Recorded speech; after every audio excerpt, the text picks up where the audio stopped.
Em 2001, um adolescente de 14 anos entrou em um templo religioso e nunca mais saiu vivo. O que aconteceu naquela noite chocou o Brasil e levantou perguntas que deixam as pessoas revoltadas até hoje. Oi, meu nome é Gabi e hoje a gente vai falar um pouquinho sobre o caso do Lucas Terra.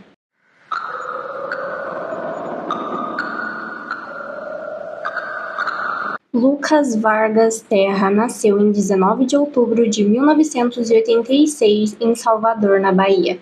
Filho de Marion e Carlos Terra, ele era o caçula de 3 irmãos.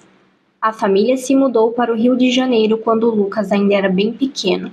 Eles moravam próximo ao Copacabana Palace.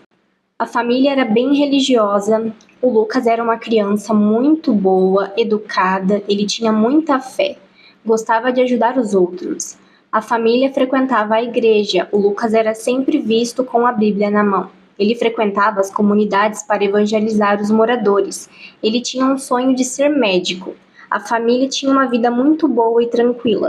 Nos anos 2000, Carlos e Marion, pais do Lucas, estavam planejando se mudar para Parma, na Itália. O intuito dessa viagem era ter uma vida melhor. Eles tinham até um trabalho garantido em um restaurante. Em dezembro daquele ano, Marion resolveu ir para a Itália com o intuito de deixar as coisas organizadas para quando o resto da família fosse para lá. Ela saiu do Rio de Janeiro e foi para a Itália. Enquanto isso, Carlos resolveu ir com o Lucas e os outros filhos para Salvador se despedir dos familiares e dos amigos. Eles iriam ficar uns meses na casa do irmão do Carlos. O Lucas não queria ir, mas ele não contrariou o pai e foi mesmo assim. Chegando em Salvador, o Lucas já foi procurar uma igreja para ele frequentar.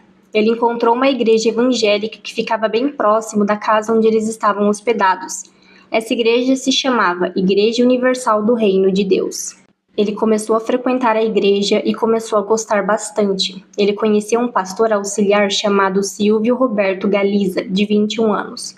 O Silvio já tinha sido transferido de outras igrejas por comportamento inadequado. Para alguns membros da igreja, o Silvio tinha um apelido bem peculiar, que era o secretário do diabo. Com o passar dos dias, o Silvio começou a se aproximar muito do Lucas. Ele sempre estava perto dele. Com isso, o pastor nomeou o Lucas como auxiliar dele. O Lucas sonhava em se tornar obreiro da igreja. E por isso ele começou a obedecer os comandos do pastor Silvio, que passou a controlar tudo o que ele fazia dentro da igreja. Segundo pessoas próximas, o pastor começou a demonstrar um comportamento estranho. Ele não queria que o Lucas se aproximasse de ninguém, exigia saber onde ele estava o tempo todo e não gostava que ele conversasse com outras pessoas. O Lucas precisava estar sempre disponível. Com o passar do tempo, alguns membros da igreja começaram a desconfiar das atitudes do pastor, que demonstrava um comportamento cada vez mais obsessivo em relação ao Lucas. Mesmo assim, naquele momento não havia nada concreto que pudesse ser usado para acusá-lo, apenas a sensação de que havia algo muito estranho acontecendo. Em fevereiro daquele ano, o Lucas começou a se interessar por uma garota que frequentava a igreja. Os dois iniciaram um namoro, o que deixou o pastor Silvio bastante incomodado. A partir de então, ele passou a fazer de tudo para tentar separar o casal. No final de uma noite de fevereiro, Lucas e outro garoto estavam na igreja realizando alguns trabalhos. Como já era bem tarde da noite, o pastor Silvio convenceu os meninos de passar a noite na igreja com ele. O Silvio avisou os pais que não se preocuparam, pois a igreja era um lugar de muita confiança. Essa não era a primeira vez que o Silvio pedia para o Lucas dormir na igreja. Parece que isso acontecia com frequência, e nessa noite o Lucas aceitou. Porém, naquela noite algo estranho aconteceu. Silvio entregou um travesseiro ao outro garoto e pediu que ele dormisse em um dos bancos da igreja. Já Lucas foi convidado a dormir no quarto do pastor junto com ele na mesma cama. Segundo Silvio, nada teria acontecido e eles dormiram de costas um para o outro. Os pais do Lucas e do outro garoto não sabiam das atitudes do pastor. Eles confiavam plenamente nele. Lucas também nunca havia comentado nada em casa, pois confiava muito no pastor e não via maldade em nada do que estava acontecendo ali. Os superiores do pastor Silvio ficaram sabendo do ocorrido e ficaram muito preocupados. Na tentativa de abafar o caso, eles resolveram transferir o Silvio para outra sede da igreja. Mas mesmo transferido, o Silvio continuava frequentando os cultos e permanecia se aproximando do Lucas. No dia 21 de março de 2001, o Lucas foi para um culto na igreja. Após o culto, Lucas estava conversando com alguns amigos e a namorada quando o pastor Silvio o chamou e pediu que o acompanhasse. Uma das amigas do Lucas perguntou onde ele iria. Ele apenas respondeu que iria ali, sem explicar exatamente onde ia.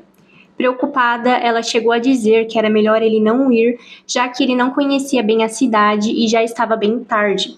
Mesmo assim, o Lucas decidiu ir.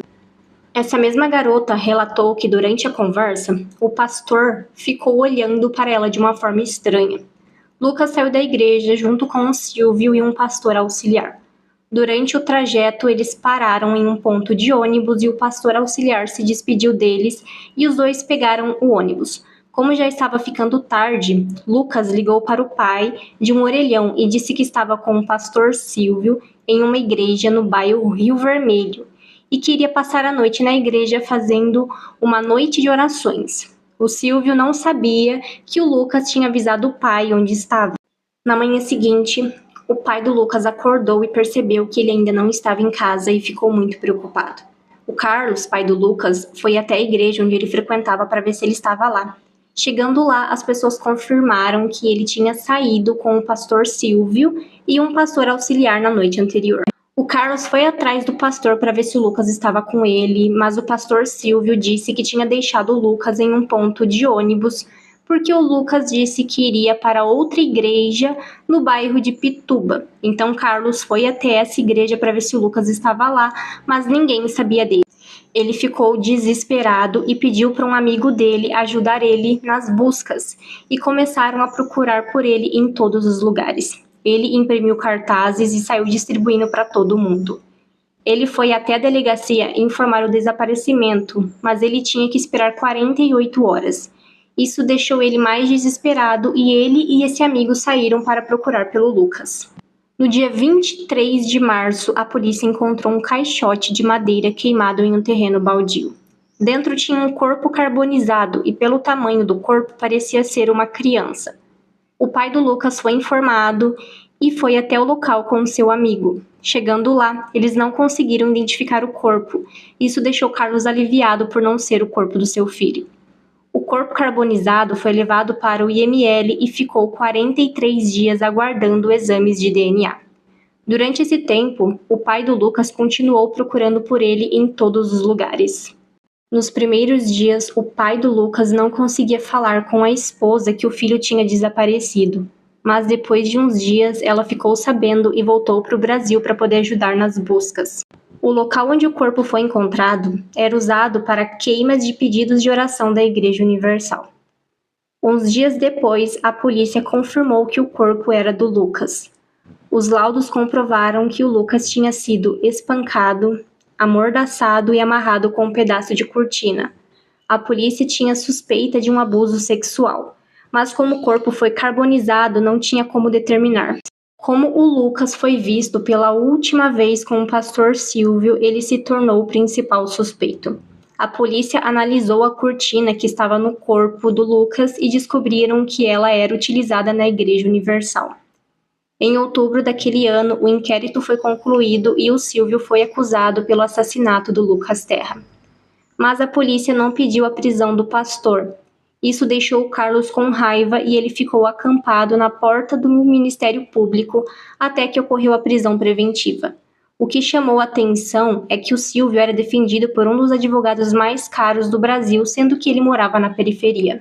Durante esse tempo, a família do Lucas e muitas testemunhas foram ameaçadas, e em 9 de junho de 2004, o Silvio foi condenado a 23 anos e 5 meses de prisão pelo assassinato de Lucas Terra. Após recurso, a pena foi reduzida para 15 anos. A promotora disse que ela tinha a sensação de que mais gente estava envolvida.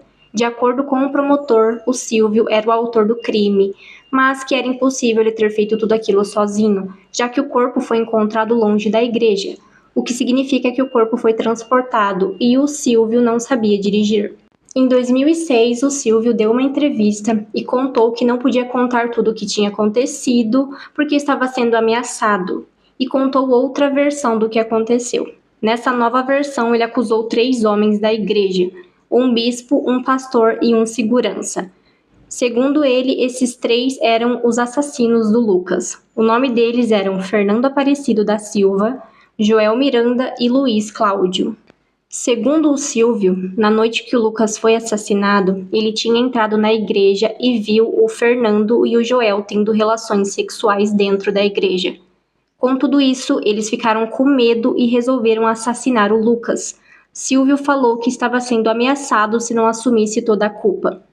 A defesa do Joel e do Fernando falaram que o Silvio estava inventando toda a história, pois eles tinham afastado ele da igreja depois que descobriram que ele tinha dormido na mesma cama que o Lucas.